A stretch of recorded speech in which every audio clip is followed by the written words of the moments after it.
This is, I think, why people are so obsessed in some sense with the search for fundamental meaning. This is a good story. So you can imagine two people laying bricks. They're building a gigantic wall, and the one person thinks, oh my God, this wall is going to take 100,000 bricks. I'm laying one at a time and I'm wasting my life away, trivially adding to this gigantic brick wall. And what am I doing? This is absolutely miserable, brick by brick. And the other person thinks, in 300 years, this is going to be a cathedral. And so the person in the second state is doing exactly the same thing at a local level, laying bricks, but each brick is related to a very high goal. And that means the reward that's attendant upon the laying of the brick is proportional to the goal of the entire behavioral process. So if you're aimless and goalless, then you can't elicit any positive emotion. And if your goals are fragmented, which is also what happens if you're aimless or your goals lack unity, if your goals are fragmented, then no given behavioral manifestation can elicit any dopaminergic reward because it's not a step forward to anything desirable. One of the things, well, I did write about this in my first book, particularly about putting your house in perfect order. It's like, well, if you're lost, one of the things you can do is look around and see what direction you could take locally. Fix something. Find something that you could do that would make things better that you would do. And there's a humility in that too, because especially if you're in a low energy state, it's like, oh my God, I don't have enough energy to make dinner. It's like, do you have enough energy to put a fork on the table? And sometimes people are so depressed that that's really all they can do. Can you take a small step forward, no matter how small that is? Implement a micro routine, even something like washing a cup and putting it back in the shelf. And that's a good thing because you have a shelf and there's cups on it. You've already decided that's an appropriate way to live, is to have your coffee cups on a shelf. If you go ahead with cleaning out the cup and putting it on the shelf, then you've taken steps towards a valuable micro goal. You get a dopamine kick from that. That transforms itself into adrenaline and energizes you. In part, what the dopamine system is doing. So imagine that the purpose of the dopamine system is to elicit a satiating reward, fundamentally. But then the satiating reward is something that has to be approached in steps. And so in order to maintain the motivation necessary to approach the satiating reward, you have to mark each of the steps with a marker of pleasure. Small things are not small.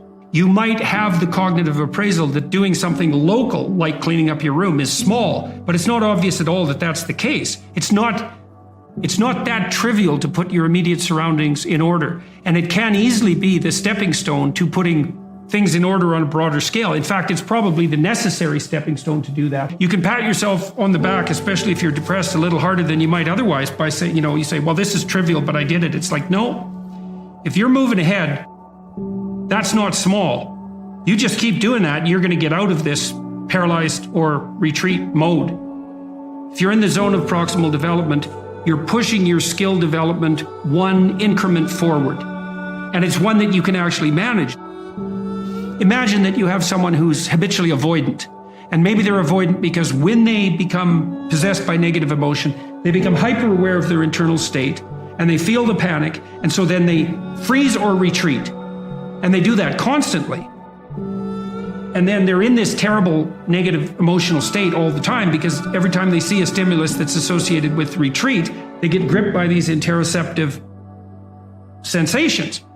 And so you say to them, well, we're going to reverse that. Instead of you being gripped by that, you're going to expose yourself to that voluntarily. See, if you do that repeatedly with people, not only do they stop being afraid of the things that you're showing them, that you're exposing them to, but they become more likely to approach other things they're afraid of, far more likely. In fact, it doesn't exactly look like people get less afraid at all. It looks like what happens is they learn to get braver.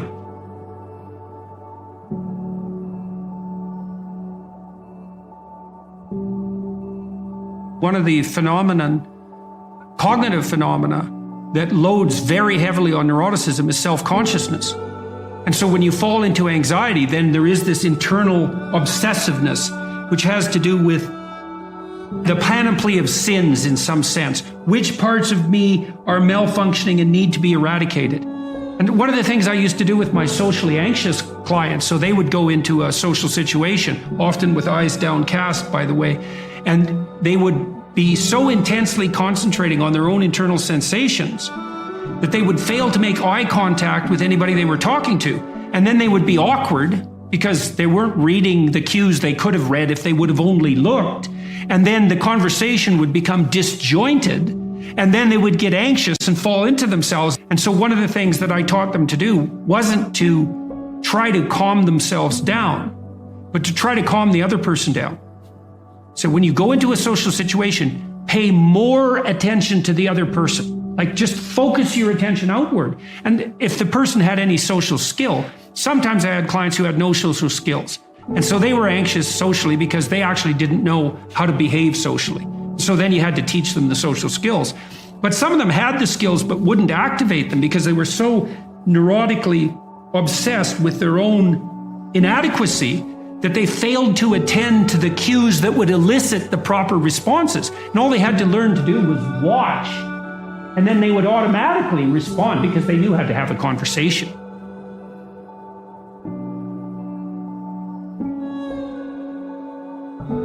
See, the reason that socially anxious people are so interoceptive is it's involuntary, right? They get gripped by the negative emotion, and then that produces this intense, obsessive interoception.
That might not happen if they did it voluntarily. This is why exposure therapy works so well in psychotherapy. Is like, well, I'm afraid of something, and if I go near it, then I'm possessed by negative emotion. Well, that's if you go near it accidentally. I'm going to have you go near it purposefully. And what you're going to find is that to the degree that you do it purposefully, that response will be quelled. And that happens. It's extraordinarily reliable.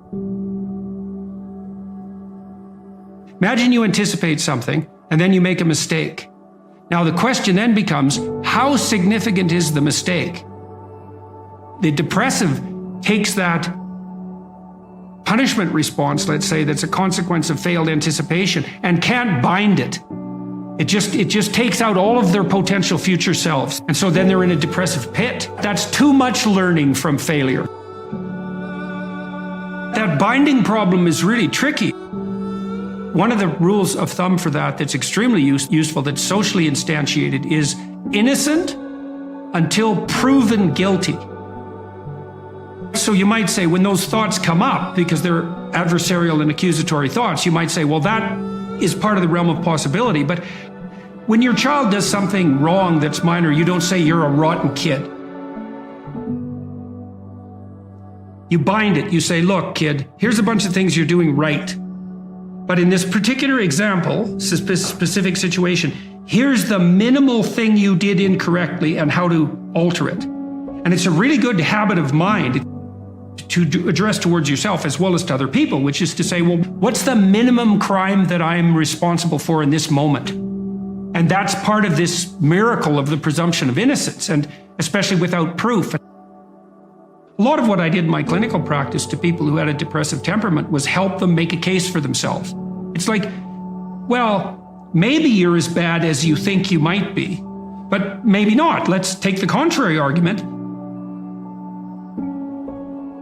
and only narrow the repair to the absolute minimum that needs.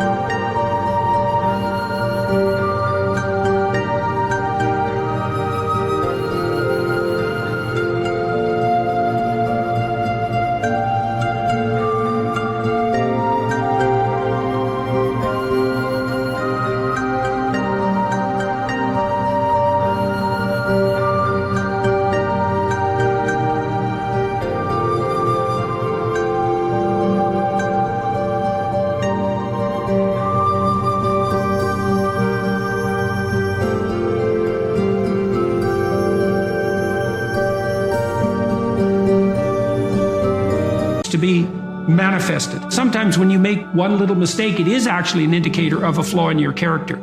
But most of the time it isn't. And it certainly can't be responded to that all the time, because then you'd never be able to make a mistake without wiping yourself completely out. You want to make it as local and precise as you possibly can. And that's also one of the advantages to removing yourself from a rage or an anxiety state, because a rage or an anxiety state is low resolution and global. And so it'll be globally accusatory. So you want to specify it and you think, okay, well, what's the minimum necessary behavioral transformation to ensure that similar mistakes are not replicated in the future? It's like if your roof leaks, you don't have to dig a new foundation. You can just fix a few shingles. And you might think, well, the rain's coming through, so you have to tear down the whole house. It's like, well, no. And you might panic and run around because the water's coming in, but it's still a bad idea to dig up the foundations every time something trivial maintenance problem needs to emerge.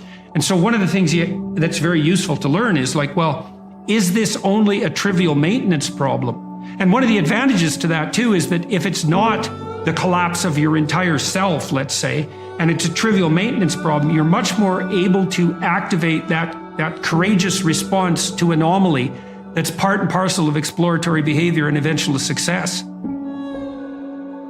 So, and part of the trick of many sorts of, well, I would say religious training enterprises, certainly the meditative enterprises, is something like, how do you tell yourself a story, like a real story, though, a story that actually works, where you can confidently approach the thing that's blocking your path?